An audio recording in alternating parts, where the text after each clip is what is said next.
대부분의 사람들이요, 반복적으로 계속 이렇게 하는 것을 즐겨하지 않습니다.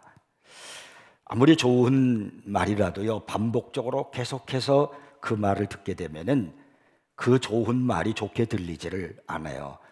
또 아무리 좋은 일을 한다 할지라도 그 일을 계속해서 반복적으로 하게 되면은 나중에는 짜증이 나게 되고 또 불평하게도 됩니다.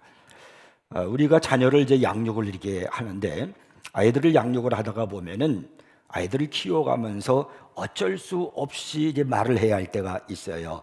야, 좀 일찍 좀 일어나라. 일찍 좀 자라. 공부 좀 해. 컴퓨터 좀 그만 봐. 네 방은 네가 좀 치워라.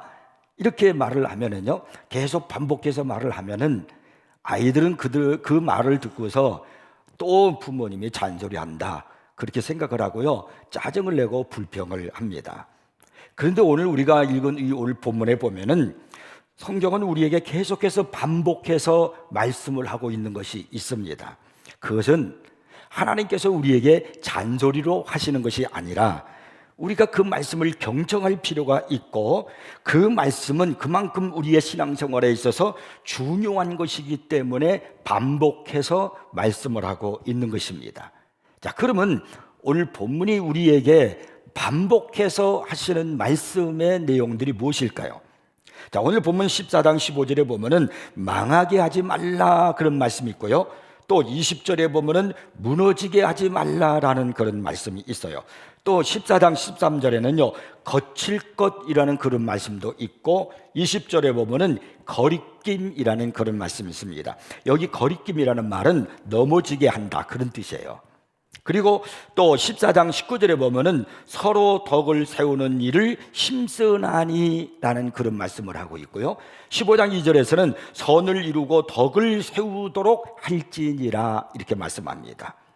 지금 이 말씀을 종합적으로 우리가 이렇게 살펴보면은 하나님께서 계속해서 반복적으로 우리에게 하시는 말씀이 뭐냐면, 하나님의 교회를 세울 것인가 허물 것인가 하는 것에 대한 말씀을 계속해서 반복해서 말씀하고 있는 겁니다. 고린도후서 10장 8절을 보면은 주께서 주신 권세는 너희를 무너뜨리려 하고 하신 것이 아니요 세우려고 하신 것이니, 이렇게 말씀합니다. 주님께서 우리에게 권세를 주신 것은 무너뜨리려고 허물어뜨리려고 이렇게 주신 것이 아니라 세우려고 주신 것이라는 거예요. 또 에베소서 2장 22절 말씀 보면 너희도 성령 안에서 하나님이 거하실 초소가 되기 위하여 그리스도 예수 안에서 함께 지어져 가느니라. 이 지어져 간다는 말이 무슨 말이에요? 세워 간다는 거지요. 짓는다는 것은 세운다는 거예요. 또 에베소서 4장 12절 말씀 보면은 이는 성도를 온전하게 하여 봉사의 일을 하게 하며 그리스도의 몸을 세우려 하심이라, 이렇게 말씀합니다. 그러니까 예수님은 주님의 몸을 세우라고 우리에게 거듭 말씀하고 있는 것을 볼 수가 있습니다. 자, 그러면 주님의 몸이 뭡니까? 교회지요. 교회가 주님의 몸입니다. 예수님께서 십자가에서 죽으신 이유는 교회를 세우기 위해서입니다. 그래서요, 사도행전 20장 28절에 보면은 하나님이 자기 피로 사신 교회라는 그런 말씀을 하셨어요. 하나님이 자기 피로 사신 교회, 이게 무슨 말이에요? 예수 그리스도께서 십자가에 피 흘려 죽으심으로 세우신 교회, 바로 그런 말씀입니다. 요한계시록 2장 1절을 보면요, 교회를 뭐라고 그러냐면요, 금촛대라고 그렇게 말씀하고 있습니다. 교회를 금촛대라고 그렇게 말씀하시면서 우리 주 예수께서 그 촛대 사이를 거니신다라고 그렇게 말씀합니다. 그만큼 우리 예수님은 교회를 귀하게 보시고 사랑하신다라고 하는 그런 이야기입니다. 그리고 우리 각자는 예수님의 몸의 한 부분입니다. 우리 모두가 다 하나하나가 이렇게 모아져서 예수님의 몸을 이루는 거예요. 그래서 우리 모두는 각자가 예수님의 한 몸의 부분이라는 이 사실을 잊어서는 안 됩니다. 그래서 우리는요, 하나가 되어서 예수님의 몸을 세우는데 힘써야 되는 것입니다. 이 마지막 때일수록, 어려울 때일수록 신앙생활하기 지금 정말 어렵습니다. 코로나 시대 여러 가지 많은 사회적인 영향 때문에 정말 우리가 예수를 믿고 믿음을 지키며 살아간다는 것은 결코 쉽지 않습니다. 이럴 때 우리들에게 가장 필요한 것이 바로 뭐냐면 교회입니다. 여러분이 영혼을 살리고 믿음을 지켜주고 힘든 세상 속에서 나라와 하여금 하나님의 교회를 세워서 하나님께 영광이 되고 여기서 은혜 받을 수가 있고 하나님의 도움을 받을 수 있는 바로 이 교회, 이 교회를 세우는 것이 중요한 것입니다. 자, 그러면 우리는 어떻게 교회를 세워 나가야 할까요? 자, 오늘 성경을 통해서 우리가 몇 가지 교훈을 통해 배워야 할 것이 있습니다. 자, 첫째로 주님께서 말씀하신 청사진대로 세워가야 됩니다. 우리가 합당하게 교회를 세우기 위해서 기억해야 될 것은 주님께서 말씀하신 설계도와 청사진대로 교회를 세워가야 된다는 겁니다. 자, 그러면 주님이 말씀하신 청사진 그 설계도가 뭡니까? 그것이 바로 성경입니다. 그래서 우리는요, 성경을 통해서 바로 주님의 청사진을 발견해야 돼요. 오늘 본문에 보면은 어떤 청사진을 우리에게 보여주고 있는가를 발견할 수 있습니다. 로마서 14장 19절에 보면은요, 덕을 세우는 일을 힘쓰나니 이렇게 말씀하시고요, 또 20절에 보면은 음식으로 말미암아 하나님의 사업을 무너지게 하지 말라라는 그렇게 말씀을 하고 있어요. 무엇을 세우는가? 덕을 세우나니. 그리고 어떻게 무너지는가? 음식으로 말미암아 하나님의 사업이 무너지지 말게 하라, 이렇게 말씀합니다. 우리는 덕을 세우는데 힘쓰는 일을 해야 한다는 겁니다. 그래서 우리가 하나님의 교회를 세우는데 모두가 한 마음이 되어야 할 뿐만 아니라 특별히 먹는 것으로 말미암아, 이게 육신적인 거예요. 육신적이고 세상적인 것으로 말미암아 하나님의 교회가 무너지지 않게 하라, 넘어지지 않게 하라고 그렇게 성경은 말씀하고 있습니다. 바울 당시에 어떤 사람들은요, 다른 그리스도인들이 먹는 것과 마시는 것, 그리고 특정한 날을 거룩하게 지키는 규칙들을 준수하는가가 중요하다고 그렇게 생각했습니다. 그때 바울은 하나님의 나라는 그런 것이 아니다 라고 강력하게 말하면서 이런 말을 했어요. 바로 로마서 14장 17절입니다. 하나님의 나라는 먹는 것과 마시는 것이 아니요 오직 성령 안에 있는 의와 평강과 희락이라. 하나님의 나라는 먹고 마시고 뭐 이렇게 하는 것이 아니라는 거예요. 즐기는 것이 아니라는 거예요. 그보다 더 중요한 게 뭐냐면 의와 평강과 희락으로 하나님의 나라를 세워간다, 그런 이야기입니다. 특별히 에베소서 4장 11절부터 14절까지의 말씀을 보면은 완벽한 교회를 세워가는데 청사진을 우리에게 말씀하고 있습니다. 자, 그 내용이 어떤 것인가 제가 한번 여러분에게 읽어드릴 테니까 잘 보십시오. 그가 어떤 사람은 사도로, 어떤 사람은 선지자로, 어떤 사람은 복음 전하는 자로, 어떤 사람은 목사와 교사로 주셨으니, 여기 그가는 예수 그리스도요. 그분이 사도로, 선지자로, 복음 전하는 자로, 목사로, 교사로 주셨다는 것은 교회 안에 여러 가지 직분, 일꾼을 주셨다, 그런 말이에요. 왜? 이는 성도를 온전하게 하여, 왜 그런 직분들을 주시고 일꾼들을 주셨는가? 성도를 온전하게 하여 봉사의 일을 하게 하며 그리스도의 몸을 세우려 하심이라. 중요한 것은 내가 왜 직분을 받았는가? 내가 왜 하나님의 일을 하는가? 중요한 것은 주님의 몸, 교회를 세우기 위해서 주님이 그런 일들을 우리에게 주셨다는 것입니다. 우리가 다 하나님의 아들을 믿는 것과 아는 일에 하나가 되어 온전한 사람을 이루어 그리스도의 장성한 분량이 충만한 데까지 이르리니, 이는 우리가 이제부터 어린 나이같이 되지 아니하여 사람의 속임수와 간사와 유혹에 빠져 온갖 교훈의 풍조에 밀려 요동하지 않게 하려 함이라. 바로 이것이 우리에게 주는 교회를 세우는 청사진입니다. 여기서 우리가 무엇을 할 수 있습니까? 우리는 서로 성도들이 섬기고 교회 일을 하고 내가 맡겨진 직분을 통해서 서로 성도들을 온전한 사람으로 이루어서 그리스도의 장성한 분량에 이르도록 서로 이렇게 성장하도록 심쓰라는 거예요. 성도들을 서로 도우라는 겁니다. 그래가지고 그리스도의 교회를 세워 나가라는 겁니다. 여러분, 지금은 반드시 하나님께서 원하시는 좋은 교회, 성경적인 교회, 그리고 하나님이 역사하는 교회를 우리가 세워가야 됩니다. 이것이 얼마나 중요한지 몰라요. 그러기 위해서 우리가 두 가지가 필요합니다. 그 첫째가 바로 뭐냐면 올바른 기초가 필요한 거예요. 건물을 세우려면 가장 중요한 것이 바로 뭐냐면 기초입니다. 그 기초가 견고하느냐 그렇지 않느냐에 따라서 그 건물의 결과가 달라질 수 있습니다. 견고한 기초 위에 세워진 건물은 지진이 일어나거나 바람이 불거나 홍수가 나거나 또 창수가 나도 끄떡하지 않습니다. 그러나 기초가 견고하지 않는 그런 건물은 지진이 일어나거나 비바람이 불거나 창수가 나고 홍수가 나면요 무너지게 되어 있습니다. 평상시 때는 몰라요. 어떤 위기의 순간에 오면 압니다. 평상시 때는 몰랐어요. 코로나라는 이러한 위기의 순간을 만나니까 사람들의 신앙의 진가가 나타나기 시작하는 거예요. 교회들이 무너지기 시작합니다. 지금 한국 교회에 무너진 교회들, 문을 닫은 교회가 얼마나 많은지 몰라요. 10,000교회 이상이 무너졌다는 말이 있습니다. 그래서 여러분, 교회를 세우는 것이 어떤 경우에도 흔들리지 않는 교회를 바로 세워가는 것이 얼마나 중요한지 모릅니다. 예수님은 이 사실을 산상보훈의 마지막에서 당신의 말씀을 듣고 그것을 행하는 자와 그렇지 않은 사람들로 구별해서 이제 말씀을 하셨어요.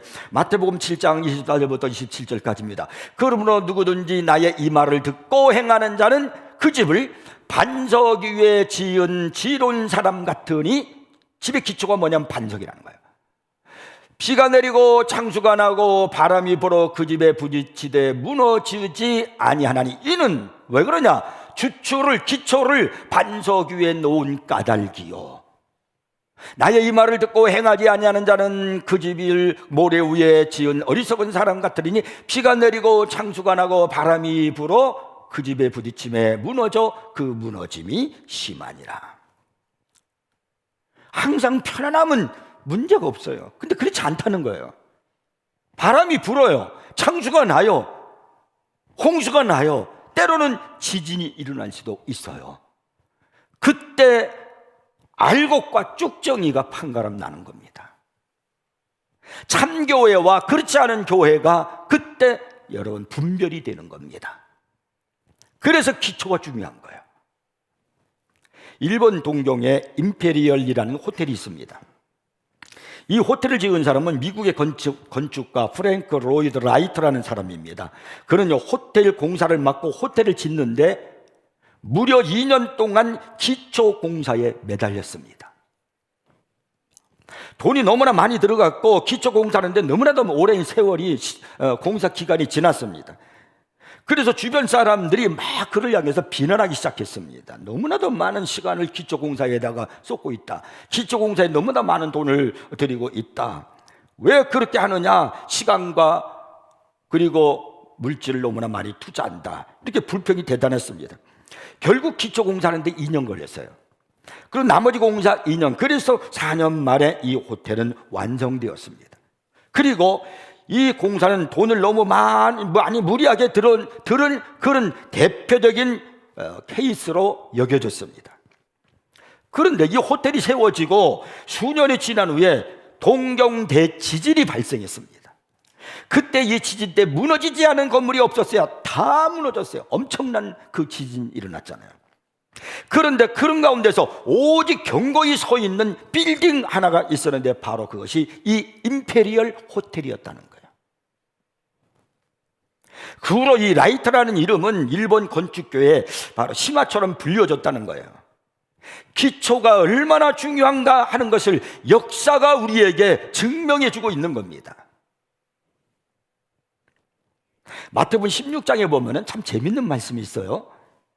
예수님께서 어느 날 제자들에게 사람들이 나를 누구라 하느냐 묻고서, 그러면 너희들은 나를 누구라 하느냐 그랬더니 베드로가 하는 말이 주는 그리스도시요 살아계신 하나님의 아들이십니다, 이렇게 대답을 했어요. 그랬더니 예수님께서 또 대답하시기를요, 너는 베드로라, 내가 이 반석 위에 내 교회를 세우리니라고 이렇게 말씀하셨습니다. 너는 베드로라, 그렇죠, 그 베드로에게. 그리고 이 반석 위에 내 교회를 세우리니 이렇게 말씀하셨거든요. 예수님께서 자기 교회를 베드로 위에 세우신다는 겁니다. 이 베드로 위에 세우신다는 것은 베드로의 신앙 고백 위에 세우신다는 그런 말씀이기도 하지만 실제로 베드로의 이름이 돌이라는 의미를 가지고 있기 때문입니다. 이 베드로라는 이름에는 남성 명사가 있고 여성 명사가 있어요. 근데 이 남성 명사가 페드로스라고 하는 말인데 그것은요 자갈이라는 뜻을 지니고 있습니다. 아주 작은 돌, 그 자갈은 작은 돌이잖아요. 손 안에 들어가는 작은 돌. 바로 그것이 페드로스의 남성 명사예요. 그러나 오늘 저 성경에서 예수님께서 너는 베드로라, 내가 이 반석 위에 내 교회를 세우리니 라고 하시면서 주님은 반석이라고 말씀하셨거든요. 그때 이 베드로에게 있는 여성 명사를 사용한 거예요. 그 여성 명사가 뭐냐면 페트라라고 하는 말인데, 그 말은 산에 가면은 큰 바위들 있잖아요. 설악산에 가면은 큰 바위, 울산 바위 있죠. 거대한 바위들, 그런 바위. 그리고 땅 밑에 보면은 거대한 암석들이 묻혀 있는 것처럼 그런 바위를 말하는 겁니다. 그러니까 주님께서 너는 베드로라, 이 반석 위에 내 교회를 세우리니 할 때 그 반석을 쓰셨는데, 그 반석이 바로 뭐냐면 페트라라는 거예요. 그게 반석, 크다는 거예요. 어느 날 예수님께서 붙들려서 신문을 당할 때, 그때 베드로가 앉아 있다가 너도 그와 한 당이지 이렇게 질문을 받았어요. 근데 나 예수 몰라, 난 그 사람하고 나하고 상관없어, 3번씩이나 예수를 부인했어요. 그때 베드로가 예수를 모른다고 했거든요. 근데 성경에 보면 그때 그 베드로는 바로 페트라라는 말, 여성용 페트라라는 말을 쓰지 않았어요. 그때는 어떤 말을 쓰느냐면은 페드로스라는 남성용 그 단어를 썼어요. 이것은 자갈이란 뜻이에요. 그때의 베드로는 자갈이었어요. 조그만 자갈, 손에 옮겨둔 거, 이리 갔다 저리 갔다. 그러니까 베드로가 이리 갔다 저리 갔다 마음이 그런 거예요. 그런 자갈 같은 곳에는 건물을 지을 수가 없어요. 페트라가 되어야 돼요. 반석이 되어야 되는 거예요. 그런데 여러분, 우리 주 예수 그리스도께서는 견고하고 살아계신 만세 반석이십니다. 우리 주님은 베드로가 뭐라고 그러냐면요, 산돌이시라고 그렇게 말씀했습니다. 사도 바울은 고린도 교인들에게 바로 우리의 기초는 예수 그리스도라고 말하고 있습니다. 고린도서 3장 11절 이렇게 말하죠. 이 닦아둔 것 외에 능히 다른 터를 닦아둘 자가 없으니 이 터는 곧 예수 그리스도라. 여러분의 인생의 기초가 무엇입니까? 오늘날 많은 사람들이 견고한 인생을 살아보려고 애를 씁니다. 가정이 견고하고 자기가 살아가는 그 인생 자체가 견고하고 또 뿐만 아니라 사업이 견고하고 그렇게 되기를 원하죠. 그러나 그들은 안전한 삶이나 흔들림이 없는 인생의 기초가 예수 그리스도라는 사실을 알지 못해요. 견고해지는 것이 돈인 줄 알고 권력과 지식 이런 것들인 줄 아는데 그것이 어느 한순간에 다 무너져 버려요. 그것은 믿을 수가 없어요. 수많은 인생의 폭풍에도 끄떡하지 않고 설 수 있도록 만들어주는 기초는 예수 그리스도라는 사실을 잊지 마셔야 됩니다. 다윗이 왜 흔들림이 없는 위대한 사람으로 나중에 왕까지 되고 하나님 마음에 합한 사람이 된 줄 아십니까? 그는요, 시편 18편 1절에서 말하기를 나의 힘이 되신 여호와여 내가 주를 사랑하나이다. 그러면서 나가서 2절에서 이렇게 말합니다. 여호와는 나의 반석이라고요. 그의 인생의 기초는 누구냐면 예수 그리스도 하나님이셨다는 거예요. 반석이라는, 여호와는 나의 반석. 그러니까 어떤 시련도 역경도 죽음의 위협에도 그는 두려워하지 않고 견뎌낼 수 있었던 겁니다. 여러분은 반석 위에 인생의 집을 짓고 있습니까? 아니면 모래 위에 집을 짓고 있습니까? 우리 모두가 세우는 자가 되기 위해서는 올바른 기초가 필요한 겁니다. 이제 여러분의 삶의 기초는 예수 그리스도라는 사실을 잊지 마십시오. 여러분의 가정의 기초도 예수 그리스도요, 사업도 예수 그리스도라는 사실을 잊지 마십시오. 세상 따라서 돈, 재물, 지식, 경험 이런 거, 명예 이런 거 아닙니다. 어느 순간에 무너질지 아무도 알 수가 없어요. 장담할 수가 없어요. 그건요, 세상 것은 믿을 수가 없어요. 영원토록 변함없는 만세 반석이신 예수 그리스도께 우리의 인생의 기초를 놓아야 되는 겁니다. 그 다음에 두 번째는 좋은 자재가 필요합니다. 아름답고 훌륭한 건물을 지으려고 하면 좋은 자재가 필요하고 충분한 자재가 필요합니다. 이 좋은 자재는 하나님과의 만남에서 이루어지는 것이고요, 충분한 자재는 성도 간의 만남에서 이루어지는 겁니다. 이걸 뭐라고 그러냐면 중보라고 그래요. 만난다는 거예요. 중보를 뜻하는 시브리어 단어를요, 파가라고 그러거든요. 근데 이 파가라는 것은요, 만남이라는 의미를 지니고 있습니다. 그래서 중보는 만난다는 거예요. 우리가 하나님을 만나잖아요. 내가 하나님을 만나면, 하나님을 만나면서 내가 변화돼요. 그리고 능력을 얻어요.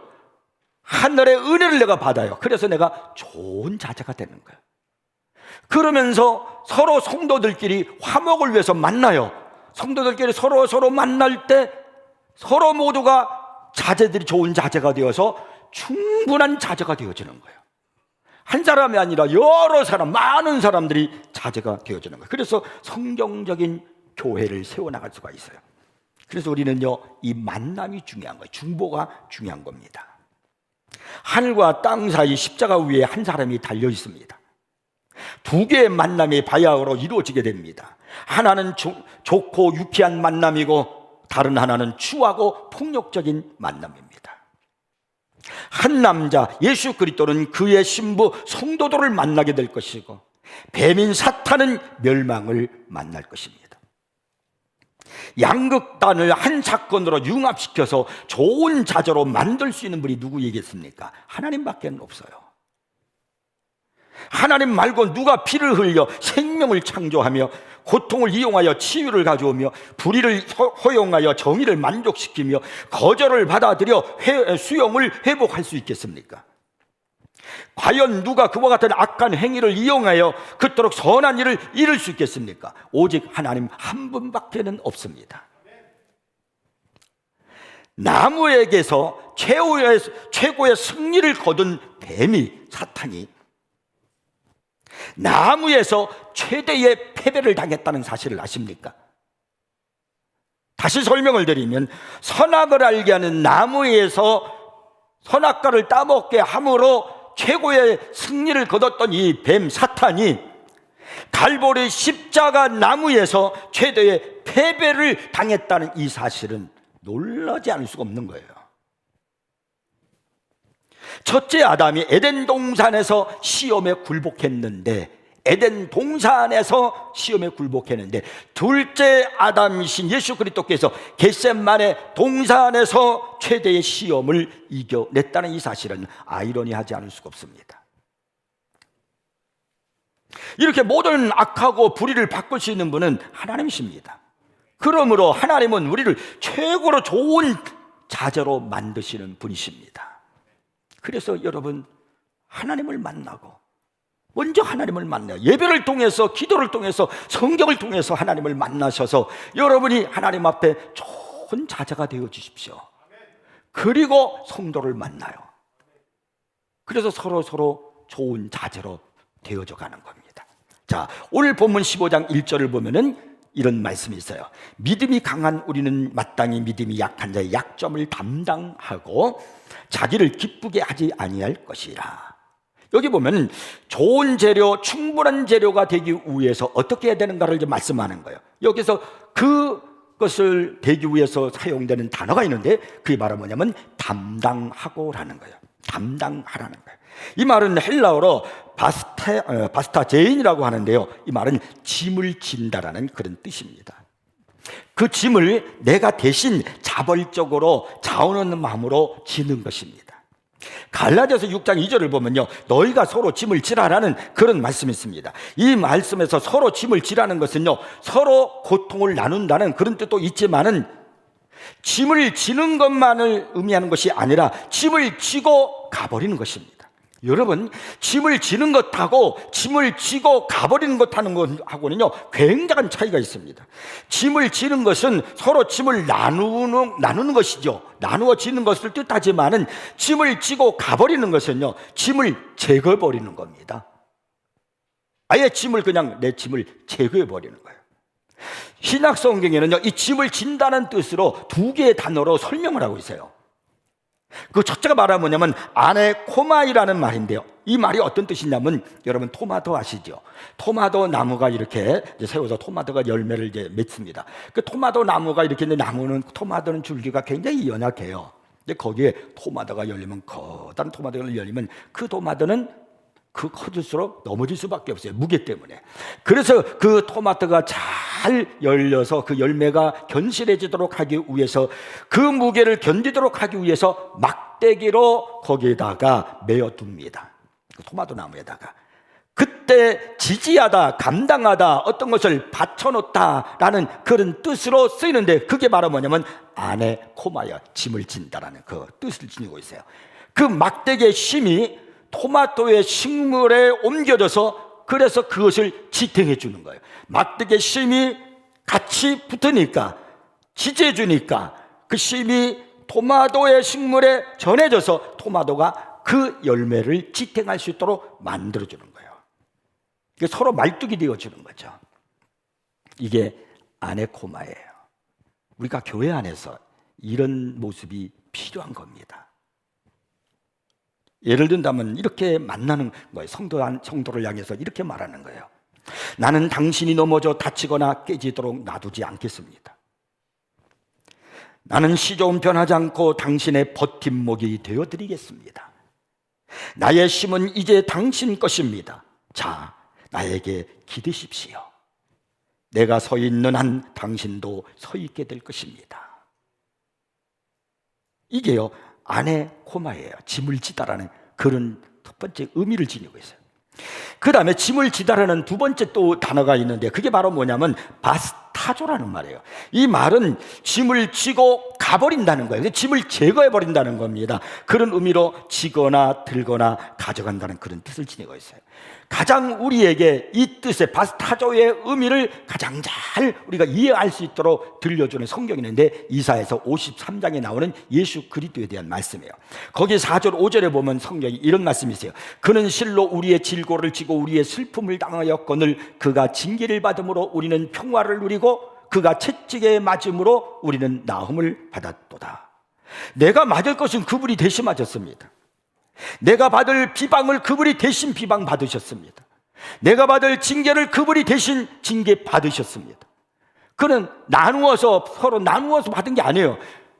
그분은 내 것을 다 가져가셔서 내 안에 있는 모든 것을 싹 다 제거해 버렸어요. 나의 악을, 나의 모든 죄를 다 제거해 버리셔서, 그래서 과거에는 죄인이었지만 지금은 의인이 되었습니다. 이게 바로 뭐냐면 이게 바스타조예요. 우리 주 예수 그리스도의 마음은 어떤 마음이냐면 담당하는 마음 대신 지는 것이었어요. 이것이 바로 우리들이 가져야 될 마음이에요. 예수 그리스도의 성품이에요. 여러분 로마서 5장 15장 5절에 보면은 거기에 그리스도 예수를 본받아라는 그런 말씀이 있어요. 우리는 그리스도 예수를 본받아 살아가는 사람들이란 말이에요. 자, 그렇다면 우리는 왜 믿음이 약한 자의 약점을 담당해야 될까요? 세상에는요, 강한 자가 판을 치기 때문에 그렇습니다. 그리고 강한 자가 존재할 수 있는 것은 약한 자의 약점을 이용해서입니다. 여러분, 형제의 약점이나 이웃의 약점을 이용하지 마십시오. 남편이나 아내의 약점을 가지고 말하지 마십시오. 그런 행동은 예수 믿지 않는 사람들이라는 것입니다. 예수를 본받아 살아가는 사람들은 그렇게 하는 게 아니에요. 예수님처럼 예수님이 하신 대로 따라가는 겁니다. 약점이 있으면 오히려 보호하십시오. 그 약점은 여러분이 사랑해야 할 부분인 겁니다. 왜 우리는 연약한 형제의 약점과 치명적인 상처를 보호해야 될까요? 예수님이 그렇게 하셨기 때문에 그런 거예요. 도덕적인 것 때문에 그렇게 하는 게 아니고 휴머니즘 때문에 하는 것도 아닙니다. 선행이나 윤리 때문에 다른 사람을 도와주라 그런 얘기가 아니라 예수님께서 그렇게 하셨기 때문에 우리는 그리스도 예수를 본받는 사람이니까요. 이것이 복음입니다. 예수님은 우리의 연약함을 아시고 사랑하셨습니다. 예수님은 우리가 죄인임을 알고도 사랑하시고 십자가에 피 흘려 죽으셨습니다. 예수님은 우리의 죄를 대신 지셨고 우리의 병도 지셨고 절망도 대신 지셨습니다. 그분의 대신 짊어지심은 바스타조예요. 그분이 다 가져가 버리셨어요. 나에겐 더 이상 그런 악한 것들, 연약한 것들을 허락하지 아니하셨다는 거예요. 만약에 예수님이 우리의 약점을 파고들으셨다면 우리는 살 길이 없을 사람들입니다. 예수님이 우리의 죄나 실수를 지적하시고 심판하셨다면 이곳에 남아있을 사람이 누가 있겠습니까? 모두 다 예수님이 눈 감아주시고 못 본 척 하시고 안 들은 척 해주셨기 때문에 우리가 지금 여기 있는 거 아니겠어요? 따라서 우리가 그렇게 은혜로 말미암아 용서를 받았으니 그리스도 예수를 본받아 연약한 형제를 담당하라는 겁니다. 이제 여러분, 교회 안에는 연약한 사람도 있고 시험 든 사람도 있고 여러 종류의 사람들이 있어요. 그것을 우리가 지탱할 수 있도록, 그가 믿음을 지탱할 수 있도록 도와줘야 됩니다. 그래서 여러분, 우리 모두가 하나가 되어야 돼요. 먼저 내가 강한 자가 되어야 되겠죠. 야구 선수 가운데 제키 로빈슨이라고 하는 사람인데, 이 사람은요, 미국의 메이저리그에서 최초의 흑인 야구 선수였습니다. 이 사람은 최초의 흑인 야구 선수가 되므로 인종차별을 무너뜨리는 그런 사람이기도 했지만, 경기장에 나갈 때마다 관중들로부터 많은 야유를 받았습니다. 어느 날 브루클린에 있는 그의 홈구장에서 경기를 하다가 그가 에러를 범하고 말았습니다. 그를 좋아하는 팬들마저도 그를 막 조소하기 시작했어요. 흑이니까 더 조소했겠죠. 팬들이 막 야유를 퍼부는 동안에 그는 굴욕감을 느끼면서 그냥 이루에 그대로 힘이 쫙 빠진 상태로 아무것도 하지 못하고 서 있었어요. 바로 그때 유격수인 피위 리스가 그에게로 와서 곁에 바짝 다가섰습니다. 그는 제키 로빈슨을 향해서 팔로 이렇게 감싸 주었습니다. 그리고 관중들을 향해서 바라봤습니다. 그렇게도 야유를 퍼붓던 관중들이 조용해졌습니다. 후에 이 로빈슨은 말하기를, 그때 그가 다 자신의 팔로 나를 감싸준 덕분에 내가 야구를 계속할 수 있는 용기를 얻었고 야구 인생에서 성공할 수 있었다라는 말을 했습니다. 피와 같은 사람은 누구에게나 다 필요합니다. 왜냐하면 누구나 다 약해질 때가 있기 때문입니다. 그럴 때 이 피위처럼 여러분을 감싸줄 사람이 있어야 되는 거예요. 내가 약할 때 나를 감싸줄 수 있는 사람, 나를 기도해 줄 수 있는 사람, 나를 위로해 줄 수 있는 사람이 필요한 거예요. 아니, 내가 누구를 감싸줄 수 있는 사람이 되어야 하는 겁니다. 여러분이 가장 어려운 처지에 있을 때 그저 여러분과 함께 있어 주기만 해도, 누군가가 내 곁에 있어서 내가 흘리는 눈물을 보아주고 닦아주기만 해도, 내가 아픈 마음을 털어놓을 때 들어주기만 해도 우리는 위로가 되고 강력한 힘을 얻을 수가 있는 겁니다. 그럴 때 서로가 좋은 자료가 되는 거예요. 비판하고 헐뜯고 무너뜨리려는 이 세상 속에서 여러분, 교회는 어떻게 세워져 가는가, 우리 세인교회는 어떻게 세워져 가야 하는가를 여러분 잊지 마십시오. 충분하고 가장 좋은 재료의 사람들이 되기를 바랍니다. 그러기 위해서, 내가 먼저 좋은 재료가 되기 위해서 하나님과의 만남이 먼저 이루어져야 돼요. 예배 드리는데 힘쓰세요. 말씀 성경을 읽는데 여러분 힘쓰세요. 기도하기에 힘쓰세요. 여러분, 어떻게 하나님을 만나시겠습니까? 하나님을 만나면 변해요. 힘을 얻을 수 있습니다. 여호와를 바라보세요. 여러분의 영혼의 고도를 높이시기를 바랍니다. 그래서 연약한 자를 도와서 그도 강한 사람으로 영혼의 고도를 높이는 사람으로 만들어가는 겁니다. 그 다음에 이제 두 번째로 우리가 생각할 건, 세우는 것의 반대는 무너뜨리는 것입니다. 세우기도 하지만 무너뜨리는 것도 가능하다는 거예요. 사실 교회 안에서 이 일은 자주 일어납니다. 근데 무너뜨리는 일, 허물어뜨리는 일 중에 그 슬픈 모습 중에 하나가 뭐냐면, 정말 중요한 문제 때문에 어쩔 수 없어서 교회가 무너지는 것이 아니에요. 많은 경우를 보면 교회가 무너지는 이유는 별로 중요하지 않은 일 때문에 무너진다는 사실이에요. 정말 복음을 들고 복음 때문에 우리가 성경대로 살아야 됩니다. 우리의 구세주는 예수 그리스도밖에 없고 우리는 주를 바라보고 어떤 경우에도 주님만 의지하고 살아가야 됩니다. 교회 안은 예수님만 높여져야 됩니다. 나는 그런 주장을 하고 있는데 그 안에 세속적이거나 인본주의거나 어떤 악한 사상들이 들어와서 그것 때문에 싸우다가 여러분 아픔이 있고 넘어질 수도 있을 수 있어요.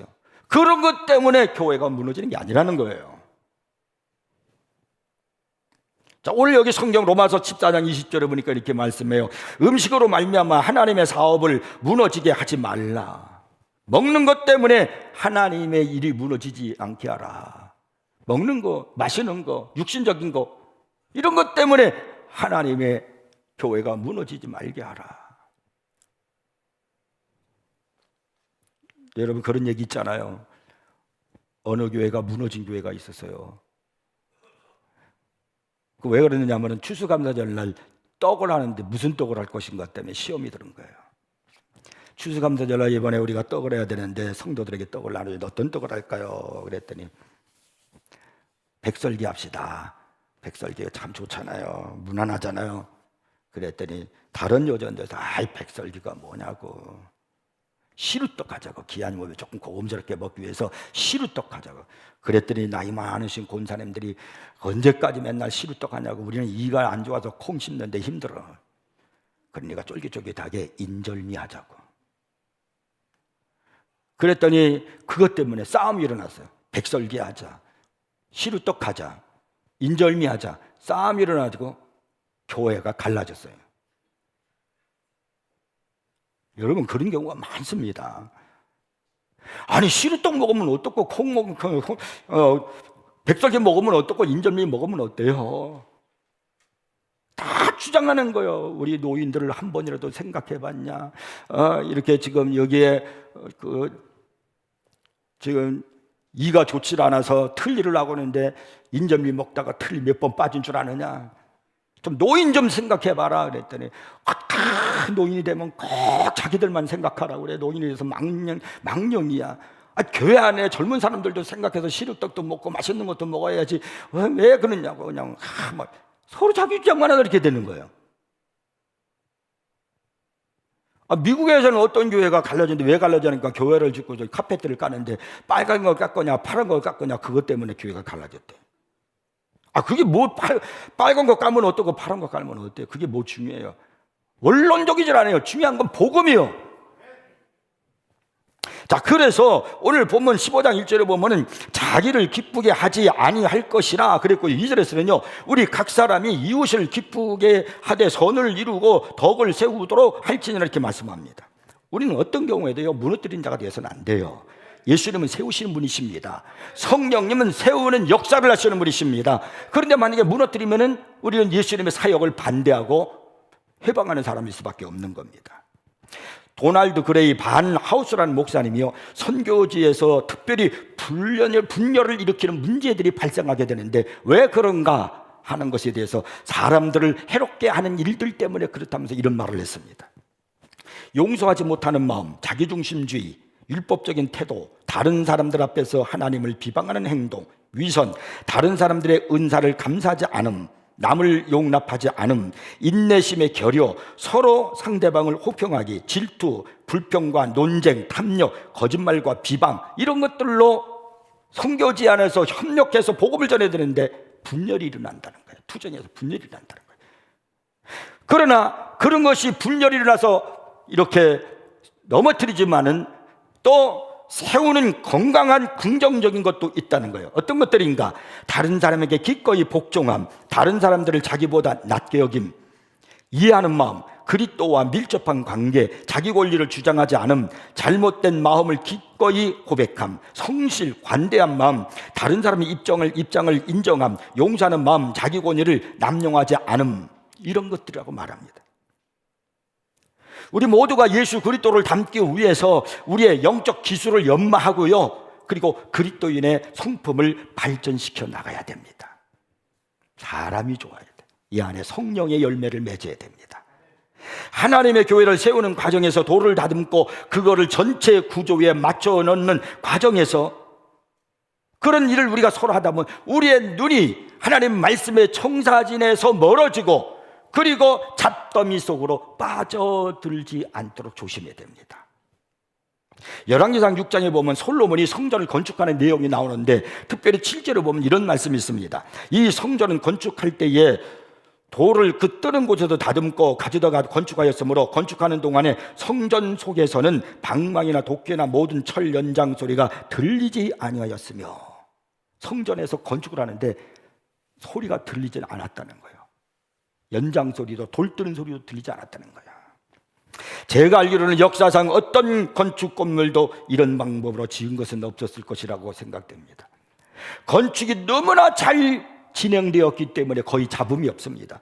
조용하게, 정말 조용하게 돌이 하나씩 하나씩 쌓였고 건물이 세워져 가서 지어진 것이 솔로몬의 성전이었습니다.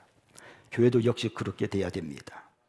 성령께서 새로운 생명을 창조하시고 그분이 지어가시는 성전의 성도들을 추가해 가실 때 인간의 내면에서 진행되는 소리를 우리는 들을 수가 없어요. 저 사람이 어떤 은혜를 받고 어떻게 했는지 우리는 몰라요. 근데 사소한 것들 때문에 그 안에 있는 그걸 듣질 못하고 우리가 서로 다투고 분열을 일으키는 일이 있어서는 안 된다는 거예요. 하나님의 말씀을 들으면서 하나님의 말씀에 청사진을 놓고 우리가 무슨 역할을 하든지 간에 우리는 서로 짐을 지고 중보하면서 하나님의 교회를 세워갈 때 그 교회는 하나님이 세우신다는 겁니다. 하나님께서는 오늘도 당신의 교회를 짓고 계십니다. 우리는 예수 그리스도와 함께한 하나님의 숭령공이고 일꾼들입니다. 저는 우리 세인교회가 건강하고 하나님이 기뻐하는 교회가 되기를 바랍니다. 여러분, 어렵고 힘든 이 세상 속에서 어디서 위로를 받겠습니까? 누구를 만나서 여러분의 인생의 문제를 논의하고 그리고 여러분의 어려운 문제에 짐을 져줄 사람이 누가 있겠습니까? 그리스도 안에는 우리 한 형제자매들밖에 없어요. 같이 기도하고 같이 울고 지탱해 주는 거예요. 내가 짐을 져서 지탱해 줘요. 바스타조가 되어주고. 그래서 세인교회가 아름다운 교회로 하나님 기뻐하는 교회로 날로 세워져 가기를 주의 여러분 축복합니다. 기도하겠습니다.